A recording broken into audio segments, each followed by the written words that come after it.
Hello aspirants, career UPSC channel पर आज के द हिंदू न्यूज़पेपर डिस्कशन में आपका स्वागत है। आज का पहला डिस्कसेबल जो आर्टिकल है वो आज के एडिटोरियल में मिला है। सबसे पहला है ये in India education without employment. इस आर्टिकल में मेनली बात करी गई है कि एजुकेशन और अनएम्प्लॉयमेंट में कैसे एक लिंक नहीं हो पाया इंडिया में। नॉर्मली जो एजुकेशन पॉलिसी होती है और जो कंट्री की एजुकेशन होती है उसका एक ऑब्जेक्टिव होता है, एक तो एक सोशल कैपिटल बनाना, दूसरा एक ह्यूमन कैपिटल बनाना। अब ह्यूमन कैपिटल का मेन ऑब्जेक्टिव है कि इन कंट्री की वर्कफोर्स में कंट्रीब्यूट करके उसकी इकोनॉमी और जीडीपी को इम्प्रूव करना और जो ह्यूमन लाइफ है उसको इम्प्रूव करना।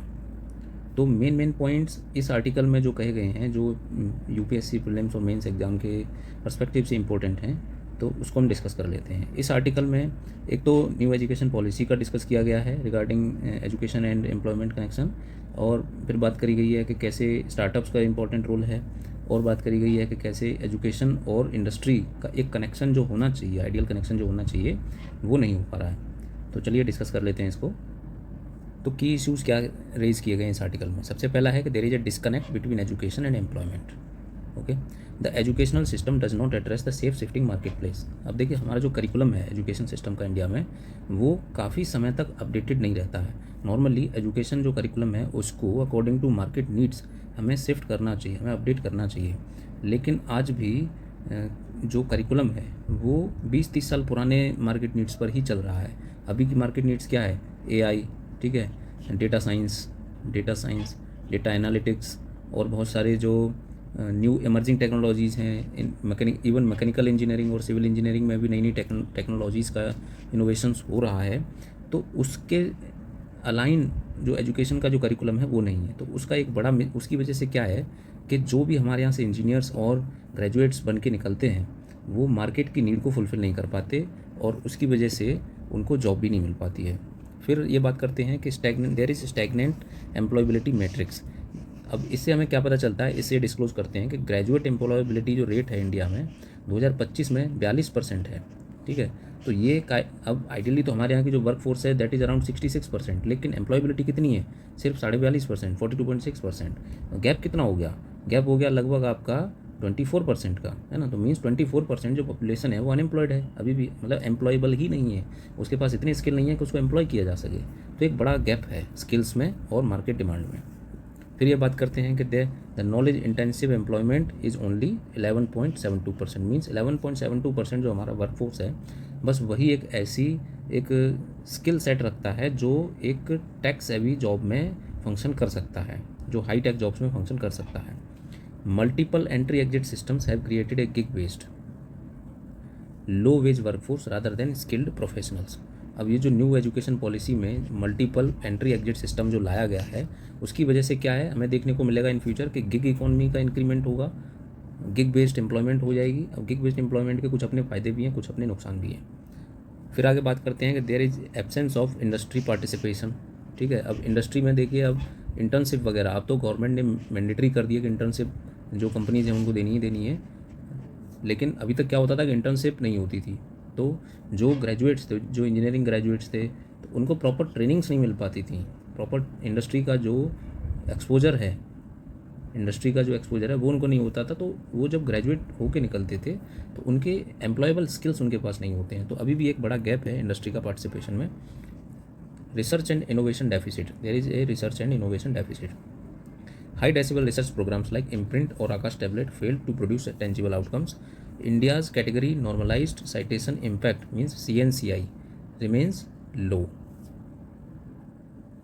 ये क्या है कि देखिए, जब भी आप कोई आपका पीएचडी स्कॉलर या कोई रिसर्च स्कॉलर कोई भी पब्लिकेशन देता है या अपने कोई थीसिस को पब्लिश करता है, तो वर्ल्ड वाइड उसकी थीसिस किस रेट पे पढ़ी जाती है, कितने लोग उसकी थीसिस को साइट करते हैं अपनी रिसर्च के लिए, कितने लोग उसकी थीसिस को रेफ़र करते हैं या उसको पढ़ते भी हैं। तो वो इंडिया में जो थीसिस का इम्पैक्ट है वो काफ़ी लो है world wide. Global innovation index rank India की कम है।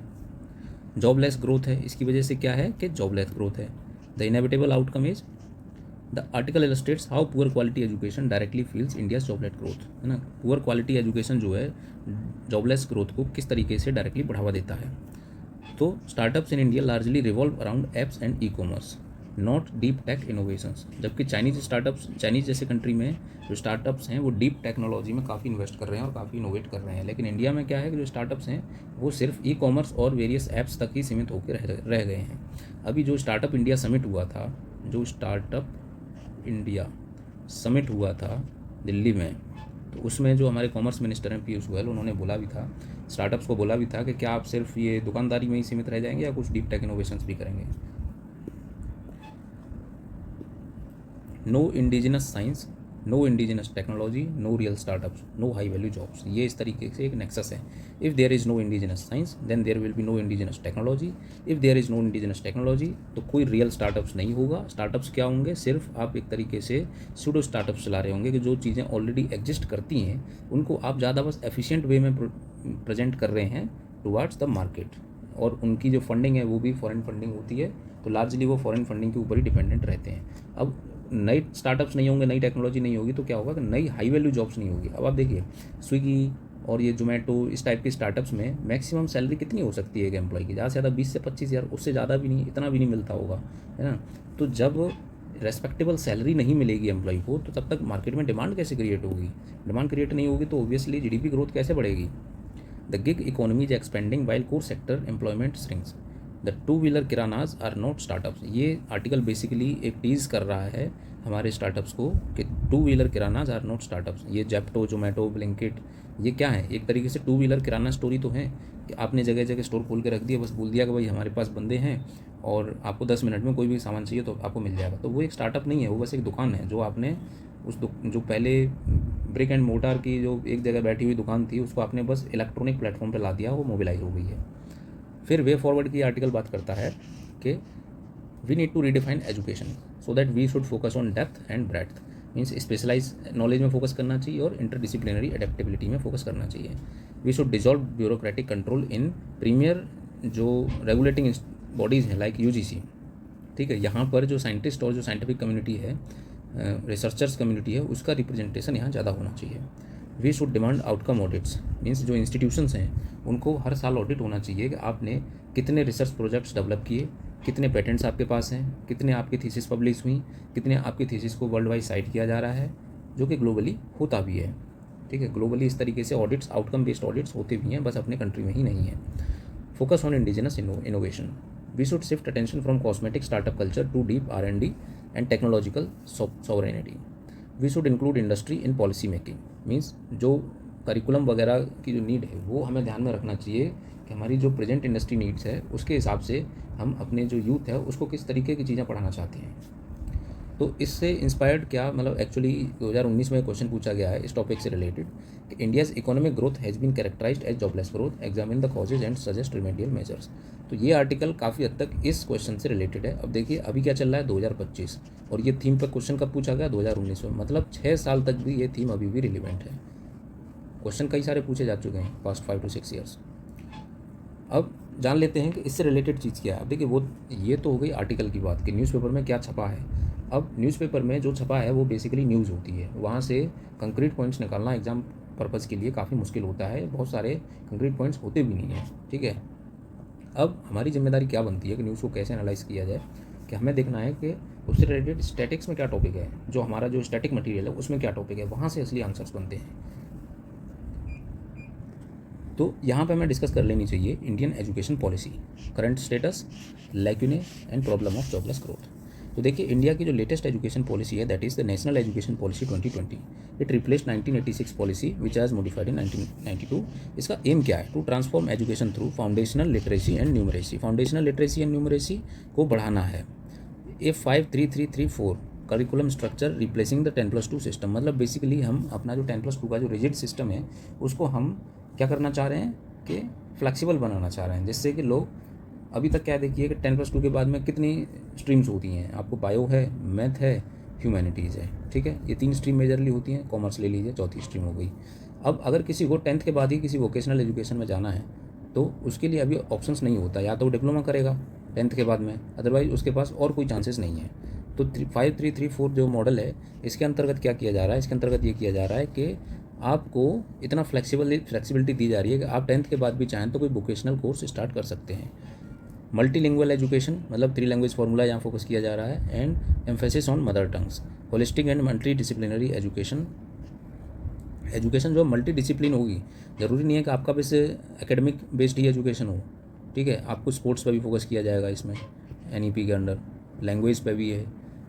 Multiple entry and exit in higher education, integration of vocational education, strengthening teacher training and digital learning platforms. Current status of Indian education, अभी जो Indian education है उसका current status क्या है? सबसे पहला तो लिटरेसी रेट अभी 78% के आसपास है, जो कि ग्लोबल एवरेज जो है वो 86% है। लर्निंग आउटकम्स क्या है कि जो एसर रिपोर्ट है 2023 की, जो एसर रिपोर्ट है वो कहती है कि सिर्फ 42% ऐसे बच्चे हैं जो क्लास 5 में हैं और जो क्लास 2 की और उससे एक ऊपर लेवल की टेक्स्ट को पढ़ सकते हैं। क्लास 5 के सिर्फ 42% बच्चे क्लास 2 की बुक को पढ़ सकते हैं।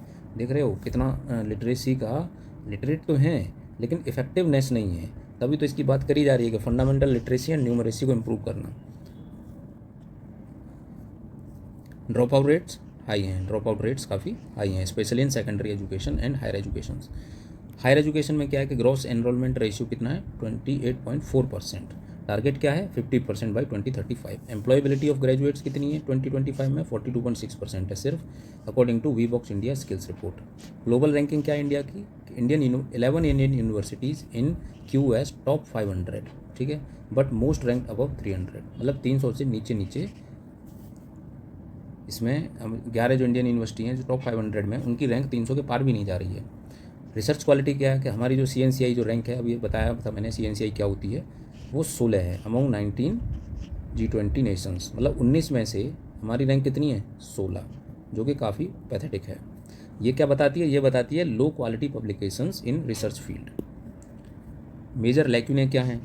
अब देखिए ये पॉइंट्स हम डिस्कस कर चुके हैं ऊपर कि there is disconnect between education and employability, curriculum is not aligned with rapidly evolving job market, theoretical focus about without practical skill application, limited industry academia collaboration, poor quality of pedagogy and infrastructure. Syllabus क्या है? काफ़ी outdated है, road learning based methods हैं हमारे, practical based methods नहीं है। Teacher training adequate नहीं है हमारे यहाँ, पीपल टू टीचर रेशियो काफ़ी लो है, लगभग 80 से 100 बच्चों को एक टीचर पढ़ाता है, जबकि रिकमेंडेशन क्या है लगभग 50 बच्चों पे एक टीचर होना चाहिए। डिजिटल डिवाइड काफ़ी ज़्यादा है। अब देखिए शहरों में तो आपको डिजिटल बोर्ड जैसी टेक्नोलॉजी मिल जाएगी, प्रोजेक्टर्स मिल जाएंगे, है ना, लेकिन गांव में क्या है, गांव में तो ब्लैक बोर्ड भी सही से नहीं काम करते।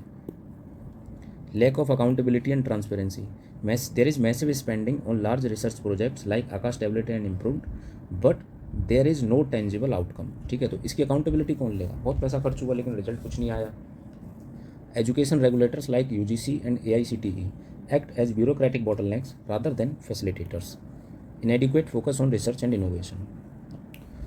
अब इंडिया जॉबलेस ग्रोथ क्यों फोकस कर रहा है? सेम पॉइंट्स हैं, सिमिलर ही हैं, skill mismatch, low investment in labour intensive sectors, ठीक है। अब देखिए सर्विस सेक्टर में एक आदमी बैठे बैठे बहुत सारा काम कर लेगा, लेकिन मैन्युफैक्चरिंग सेक्टर में तो लेबर की ज़रूरत ज़्यादा होती है, और कुछ सेक्टर ऐसे हैं जहाँ पे लेबर की ज़रूरत बहुत ज़्यादा होती है, उनको लेबर इंटेंसिव सेक्टर कहते हैं, जैसे कि टेक्सटाइल हो गया, है ना, टेक्सटाइल हो गया, और कंस्ट्रक्शन हो गया, है ना, कंस्ट्रक्शन हो गया, माइनिंग हो गया। तो ये इतने ऑटोमेटेड अभी नहीं हुए हैं कि यहाँ पे लेबर की जो रिक्वायरमेंट है उसको एकदम ख़त्म कर दिया जाए। लेकिन सर्विस सेक्टर में क्या है कि AI आ गया है, तो AI के आने से जो लेबर की रिक्वायरमेंट है वो और कम हो जाएगी। इनफॉर्मलाइजेशन ऑफ एम्प्लॉयमेंट ये काफ़ी बढ़ रहा है, ऑलरेडी था ही, लगभग 50-60% के आसपास इनफॉर्मल थी इकोनॉमी, और अभी और ज़्यादा हो जाएगा क्योंकि गिग इकोनॉमी बढ़ रही है, rise of gig economy with poor job security and benefits. National new education policies multiple entry exit system is churning out low quality and fragmented skill sets. अब देखिए मल्टीपल एंट्री एग्जिट के चलते होगा क्या कि किसी को मान लीजिए ग्रेजुएशन में कोई प्रॉब्लम आ रही है या उसका मन नहीं लग रहा, तो वो 4 साल की ग्रेजुएशन है तो वो 2 साल की करके वहाँ से निकल लेगा और किसी छोटी मोटी गिग जॉब में सेटिस्फाइड हो जाएगा। तो इससे क्या होगा कि वर्कफोर्स की जो स्किल्स होने चाहिए, जो ओवर द टाइम डेवलप होते, वो नहीं हो पाते। गिग इकोनॉमी में आपको पता है कि जो एम्प्लॉयर है वो एम्प्लॉय की ग्रोथ के लिए और स्किल ट्रेनिंग के लिए कोई बहुत ज़्यादा इन्वेस्ट नहीं करते हैं, क्योंकि उनके पास एम्प्लॉय की रिप्लेसेबिलिटी बहुत ज़्यादा है। अगर आप अच्छे से काम नहीं करोगे तो कल दूसरा ले आएंगे। Automation and technological disruption, rapid automation displacing low skill jobs without adequate reskilling mechanisms. अब देखिए मॉडल क्वेश्चंस क्या हैं इससे, जो कुछ एक मॉडल क्वेश्चन है जो इस साल के लिए, अगले साल के लिए काफ़ी रिलेवेंट है। क्वेश्चन है the national education policy 2020 claims to transform Indian education yet employability of graduate remains stagnant. Critically evaluate the implementation and impact of new education policy in light of current employability statistics.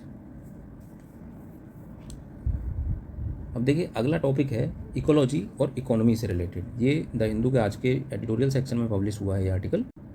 Ecology is the world's permanent economy. ठीक है, ये article basically बात करता है ecology और इसकी importance for the economy और किस तरीके से इकोनॉमिक एक्टिविटीज़ का इकोलॉजी पर इम्पैक्ट होता है और इकोलॉजी का इकोनॉमिक सिग्निफिकेंस क्या है, क्या हम उसको मॉनेटरी टर्म्स में मेजर कर सकते हैं, क्या हम उसको कंपेंसेट कर सकते हैं। तो चलिए डिस्कस करते हैं इस आर्टिकल को। अब देखिए आर्टिकल बात करता है, ये तो मोटी मोटी बात है उस आर्टिकल की। अब एग्जाम पर्सपेक्टिव से हमें इसमें क्या जानने की ज़रूरत है। सबसे पहले तो ये जानने की ज़रूरत है कि गवर्नमेंट ने, इंडियन गवर्नमेंट ने इकोलॉजी को प्रिजर्व करने के लिए, ठीक है, या इकोलॉजी और इकोनॉमी का एक बैलेंस क्रिएट करने के लिए क्या क्या इनिशिएटिव लिए हुए हैं। तो ये तो अभी हमने डिस्कस कर लिया कि इकोलॉजी किस तरीके से परमानेंट इकोनॉमी हम कह सकते हैं। कि देखिए इकोनॉमी किस पर बेस्ड है, नेचुरल रिसोर्सेज पर। ठीक है, नेचुरल रिसोर्सेज को ही कंज्यूम करके इकोनॉमी बनती है, कुछ भी प्रोड्यूस होता है। इन नेचुरल रिसोर्सेज कई तरीके के होते हैं। एक तो मिनरल्स हो गए, ठीक है, जिससे आप इंडस्ट्रीज चलाते हो, रॉ मटेरियल्स बनाते हो। दूसरा हो गया एनवायरनमेंट किस लिए ज़रूरी है, वर्कफोर्स और ह्यूमंस के लिए। ठीक है, तीसरा हो गया कि इकोसिस्टम सर्विसेज, जैसे रेगुलेशन और आपका प्रोविजनिंग और एंटरटेनमेंट, पानी, हवा वगैरह, ये सब इकोसिस्टम ही तो देता है। तो इकोसिस्टम सर्विसेज, अब इनका इकोनॉमी में क्या इम्पैक्ट है और इकोनॉमी किस तरीके से इनके ऊपर डिपेंडेंट है। तो बेसिकली यही है कि ecology is the permanent economy, क्योंकि अगर इकोलॉजी को ही हम डिस्टर्ब कर देंगे तो ये सारा डिसबैलेंस हो जाएगा, तो इकोनॉमी ऑलरेडी कोलैप्स हो जाएगी। ठीक है, तो अब देखते हैं कि क्या स्टेप्स लिए हैं गवर्नमेंट ने। तो सबसे पहला है कि नेशनल एनवायरनमेंट पॉलिसी। ठीक है, ये एम्फेसाइज करती है conservation of critical ecological systems, integrates environmental concerns into development planning. मतलब डेवलपमेंट प्लानिंग में ये एनवायरमेंटल कंसर्न्स को इंटीग्रेट करती है। फिर है national action plan on climate change. इसके अंतर्गत 8 नए टोटल मिशंस लॉन्च किए गए हैं, जिनमें से जो मेन जो मुख्य हैं 4 हैं वो ये हैं। एक तो सोलर मिशन है, रिन्यूएबल एनर्जी को इम्प्रूव करने के लिए। National mission for green India, it focuses on afforestation and ecosystem restoration. फिर है नेशनल वाटर मिशन, जिसका पर्पज़ क्या है, वाटर यूज एफिशिएंसी को इम्प्रूव करना। फिर है नेशनल मिशन और सस्टेनेबल एग्रीकल्चर, इसका पर्पज़ क्या है, क्लाइमेट रेजिलिएंट फार्मिंग को इनकरेज करना। फिर है state action plans on climate change, जैसे नेशनल एक्शन प्लान है ऐसे ही स्टेट एक्शन प्लान्स भी अलग अलग स्टेट्स ने लॉन्च किए हुए हैं। नेक्स्ट स्टेप है लीगल एंड रेगुलेटरी फ्रेमवर्क्स। क्या है, environmental protection act, forest conservation act and wildlife protection act. Environment impact assessment for every construction project. Conservation and restoration programmes कौन से हैं, national coastal mission, Namami Gange programme, mangrove and coastal reef conservation, compensatory afforestation programme. Green finance और carbon markets के लिए भी steps लिए गए हैं, जैसे perform, achieve and trade scheme. इसमें क्या है कि it is a market based scheme to enhance energy efficiency in large industries. अब देखिए अगर कोई इंडस्ट्री एनर्जी एफिशिएंसी को अपनी इंप्रूव करती है, मतलब कार्बन फुटप्रिंट को रिड्यूस करती है, तो एक तरीके से उसको एक क्रेडिट सिस्टम बनाया गया है, जिसके लिए उसको उन क्रेडिट्स को, जो कार्बन क्रेडिट्स वो अचीव करती है, उनको वो मार्केट में ट्रेड कर सकती है ऐसी कंपनी के साथ जो अपने कार्बन फुटप्रिंट गोल को अचीव नहीं कर पाई है। मान लीजिए कंपनी ए है, इसको कार्बन फुटप्रिंट रिड्यूस करना था 100 यूनिट से, दूसरी कंपनी को भी कार्बन फुटप्रिंट रिड्यूस करना था 80 यूनिट से। अब ए कंपनी ने रिड्यूस कर दिया 120 यूनिट, और बी कंपनी को भी 100 यूनिट से करना था, तो ए कंपनी ने रिड्यूस कर दिया 120 यूनिट से और बी कर पाई सिर्फ 80। ठीक है, तो आइडियली इसको कितने की ज़रूरत है, 20, और कितने इसके पास एक्स्ट्रा हैं, 20। तो ये अपने 20 कार्बन क्रेडिट्स इसको दे देगी, इसके बदले ये इसको कुछ फंडिंग दे देगा। तो ये कार्बन क्रेडिट्स को ट्रेड किया जा सकता है। तो इसलिए कहते हैं कि पहले परफॉर्म करिए, उस परफॉर्मेंस को अचीव करिए, फिर उसको आप ट्रेड कर सकते हैं। फिर है Indian carbon credit trading scheme, ये सिमिलर ही है। ग्रीन बॉन्ड्स, जैसे ग्रीन इंफ्रास्ट्रक्चर को इन्वेस्ट करने के लिए आपने एक अलग मैकेनिज्म ले आए कि जैसे आपको सोलर पार्क लगाना है कहीं, ठीक है, या विंड एनर्जी मिल्स लगानी है, विंड पावर प्लांट्स लगाने हैं, तो वो एक तरीके से ग्रीन इंफ्रास्ट्रक्चर है, तो उसमें इन्वेस्ट करने के लिए आपने ग्रीन बॉन्ड्स का मैकेनिज्म लेके आए। फिर है इंटरनेशनल कमिटमेंट्स क्या है इंडिया के, एक तो पेरिस के एग्रीमेंट के अंदर इंडिया ने NDCs, नेशनली डिटरमाइंड कंट्रीब्यूशंस को अनाउंस किया हुआ है, प्लेज किया हुआ है। फिर है biennial update reports and state of environment reports. Community centric and cultural initiatives हमने क्या लिए हैं, एक तो हमने इको सेंसिटिव जोन्स बनाए हैं around periphery of national parks and wild life sanctuaries. National biodiversity mission है हमारा, जो प्रमोट करता है conservation with the involvement of local communities. Promotion of traditional ecological language. अब देखिए बात कर लेते हैं, आर्टिकल में बात करी गई है इकोलॉजिकल अकाउंटिंग की। इकोलॉजिकल अकाउंटिंग क्या होती है कि ecological accounting integrates environmental values and ecosystem services into economic system. अब एनवायरमेंटल वैल्यूज़ क्या है कि एनवायरनमेंट और इकोसिस्टम कौन सी सर्विस देते हैं। अब देखिए एनवायरनमेंट हमें एयर दे रहा है, ठीक है, वुड दे रहा है, वुड के साथ में सॉइल भी है, तो इनकी एक इकोनॉमिकल वैल्यू होगी कि अगर हमने फॉरेस्ट से कुछ प्रोड्यूस लेना है तो उस फॉरेस्ट की क्या वैल्यू होगी, कुछ मॉनेटरी वैल्यू में उसको हम कन्वर्ट कर सकते हैं और उसको अपनी इकोनॉमिक प्लानिंग में इंटीग्रेट करते हैं। Helping measures nature's contribution to develop and supporting sustainable planning. अब इससे होता क्या है, इससे हम जान सकते हैं कि what is the value of clean air, forest, rivers and wetlands, how much natural capital do we lose due to mining, pollution और urbanisation, how can we balance growth and sustainability. अब इसके कंपोनेंट्स क्या हैं, पहला तो है natural capital. Natural capital किसको देखता है, the stock of natural assets such as forest, water and minerals. Ecosystem services जैसे benefits humans receive from ecosystem including pollination and carbon storage. Depletion accounting means it measures the loss of resources due to exploitation or degradation.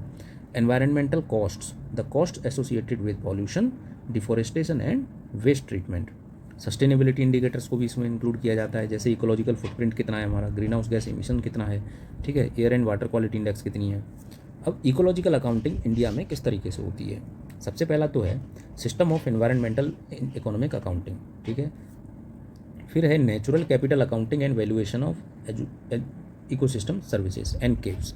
India participated in global project along with Brazil, South Africa. It is led by ministry of statistics and programme implementation. It covers ecosystems like forest, grasslands and mangroves. India's environmental accounts, it is published by MoSPI, ठीक है। कौन से चीज़ों को account करता है, जैसे forest, water resource, land and minerals. Gross environmental product. Himachal Pradesh एक ऐसा पहला स्टेट है जिसने ग्रॉस एनवायरमेंटल प्रोडक्ट को अडोप्ट किया है। एक तो देखिए ग्रॉस डोमेस्टिक प्रोडक्ट है, इसमें आप क्या करते हैं, जितनी चीज़ें प्रोड्यूस होती हैं गुड्स एंड सर्विसेज पूरे कंट्री में, उसको हम काउंट करते हैं। ग्रॉस एनवायरमेंटल प्रोडक्ट में क्या है कि इन गुड्स को प्रोड्यूस करने में, ये तो गुड्स को प्रोड्यूस करने में जो एनवायरमेंटल कॉस्ट आती है उसको भी हम जीडीपी में ऐड करते हैं, तो ये क्या है, ग्रॉस एनवायरमेंटल प्रोडक्ट्स। अब मान लीजिए किसी यूनिट को, किसी चीज़ को प्रोड्यूस करने में मान लीजिए 10 रुपये लगे, अब इसके साथ जो एनवायरमेंटल रिसोर्सेज का लॉस हुआ उनकी कीमत थी 5 रुपये, तो उस यूनिट को प्रोड्यूस करने में कितना रुपया लगा टोटल, 15 रुपया, 10 नहीं 15 रुपया, ठीक है। तो it measures the economic contribution of forest, water, air and biodiversity. Benefits देखिए क्या हो सकते हैं कि एक तो सस्टेनेबल डेवलपमेंट में हेल्प मिलेगी, दूसरा ये है कि बेटर पॉलिसी डिसीजंस हम ले सकते हैं कि कौन सी इंडस्ट्रियल एक्टिविटी हमारी ज़्यादा पॉल्यूटिंग है, कौन सी इंडस्ट्रियल एक्टिविटी ज़्यादा एनवायरमेंटल कॉस्ट बियर कर रही है हमारे ऊपर। There will be reduction in GDP growth, is it, no, it is an illusion, it is just an illusion, ऐसा नहीं होगा। इससे क्या होगा कि अगर हम प्रॉपर अकाउंटिंग कर पाएंगे तो हम मिटिगेटिंग मेजर्स ले पाएंगे, ठीक है। कॉर्पोरेट एनवायरमेंटल रिपोर्टिंग इससे बेटर होगी। It helps companies report their environmental impact and manage ecological social governance risk. फिर इकोलॉजिकल अकाउंटिंग में चैलेंजेस क्या हैं, एक तो वैल्यूएशन कॉम्प्लेक्सिटी है, how do you value clean air और बायोडाइवर्सिटी, आप क्लीन एयर की वैल्यू कैसे डिसाइड करेंगे। फिर है डेटा में काफ़ी गैप्स हैं, रियल टाइम इकोलॉजिकल इंडिकेटर्स हमारे पास नहीं है, पॉलिटिकल रेजिस्टेंस है, ठीक है, due to fear of economic slowdown, there is lack of capacity and trained personnel in environmental economics. Okay, so that is for today. See you in the next video. Thank you.